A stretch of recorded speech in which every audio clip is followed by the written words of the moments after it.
as we welcome you inside the booth alongside Kyle Rogers. I'm Daniel Gillman. Happy that you're with us. And, well, we're nice and insulated in here, Kyle, but how do you feel like the cold weather might affect the gameplay? It's interesting because it affects how, how long a guy could be out there. Obviously, this is the first weekend of the season, so pitch count is something you're keeping an eye on, but you're also monitoring how they are performing out there. So the mental toughness, the emotion in which they're having on the mound is all something that you're going to factor in, but also sometimes those long offensive outings leaves you sitting in a cold dugout for a long time, and maybe that impacts how much longer you stay out there. Well, a Stephen F. Austin alum, what was the coldest game you can kind of remember? I mean, it snowed a couple times in Nacogdoches. It all just kind of depended, but there was never a moment that I could remember being something that was so cold to my bones that I didn't feel like I could move. So the one thing I will say is, depending on where you are, you're used to it. It did snow on the campus of Nacogdoches a few times, so you got used to it. But obviously, if it's your first time out there, it's going to be something you got to make the adjustment to. Well, it's not too bad here. High 40s as Tim Williamson comes in off the bench. And this is a great story. Tim Williamson, who graduated from Harvard last season, is now a first-year law student here as a grad transfer at Houston. And that's having a great law program allows him to come over here to finish out his career. You see last year at Harvard, 0-2 with the 5.83 ERA, 29 in the third innings, 26 strikeouts to 18 walks. But the Tomball native comes home and now is in the red and white for the Cougars after spending last year in the Crimson.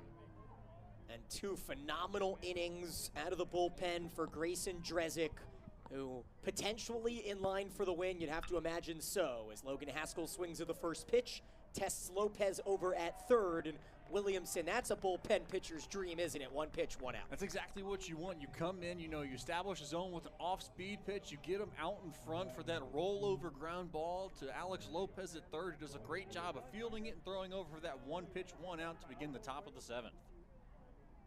Williamson with 15 appearances last season. Houston hoping that he can be one of those go-to lefties out of the bullpen. And, well, with Tommy Reifler here at the top of the lineup, Binghamton puts themselves in a position where this might be the last time the top of the lineup can produce. What's got to be the mindset to get on base? And it's one pitch at a time.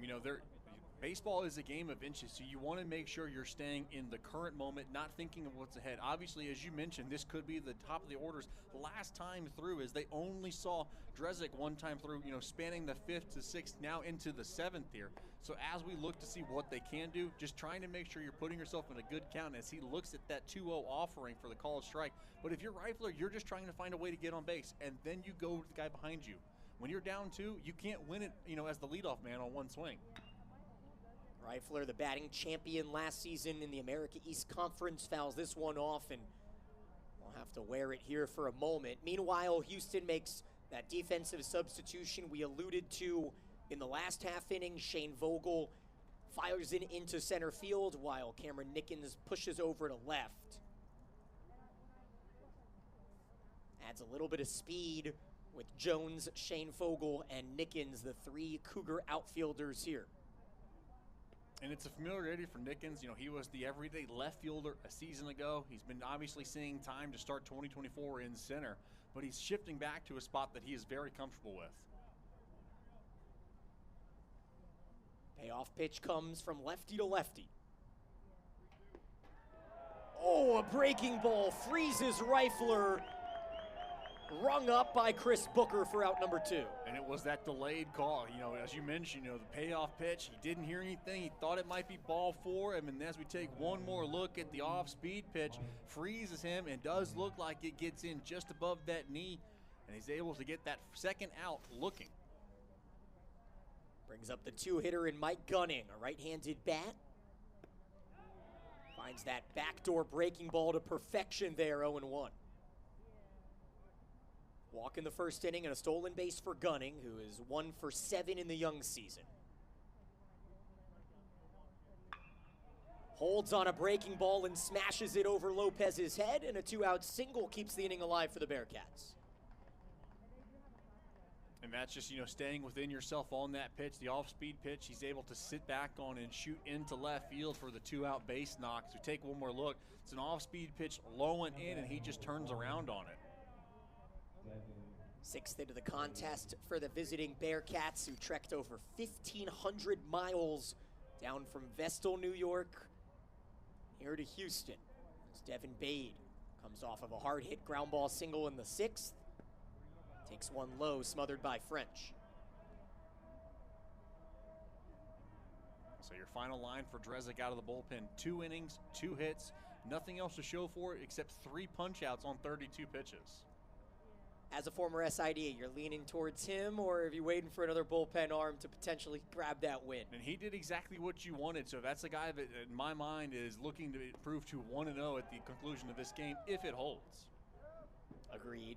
Jean, the starter, went 4 innings, allowed 1 run on 3 hits. He struck out 5. So 9 total punch-outs from the Houston pitching staff today. A night after striking out 15. And that's what you gotta like if you're your Coach Wooding and the Cougar pitching coach. This is flipped out to right field and past Jones, down the line to the wall. Hustling is gunning. He gets the green light from third. Cut off by Murray, and the throw is late. Binghamton cuts the lead down to 1. And that's why you got to stay within yourself and stay in the moment. Obviously, it looked like they were down, obviously, to their final out of this frame. Instead, it's an extra base hit. So we take one more look at it. It's a pitch low, but over the middle of the plate. He shoots it down that right field line. You see it one-hopping into the wall, 330 down, and it's a stand-up double, but a run in for the Bearcats to cut it to a 1-run deficit at 3-2. And this is right after we were just talking about, how great if your head coach Todd Whitting or the pitching coach Sean Kinney, about the strikeouts they've had. That right there, Bearcats showing some late signs of life. First RBI of the season for Bade, and it brings up Evan Sullivan, who's 0 for 3 with 3 strikeouts today, and caught looking foolish on the breaking ball from Williamson.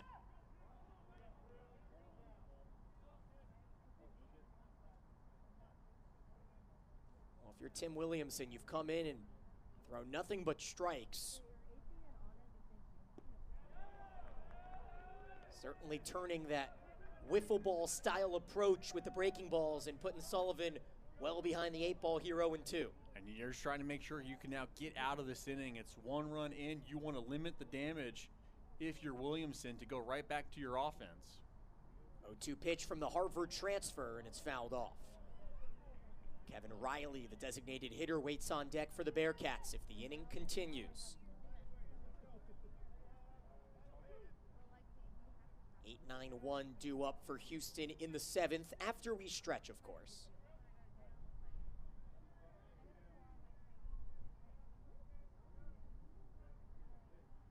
Two, a little high, and the count pushes to 1-2 here with 2 outs in the 7th.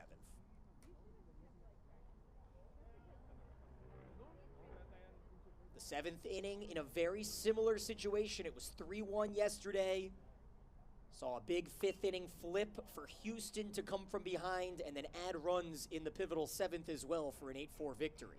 And this is, like you mentioned, kind of a similar script. The offense for the Cougars has done what they needed to at the crooked inning at the appropriate time to take the lead.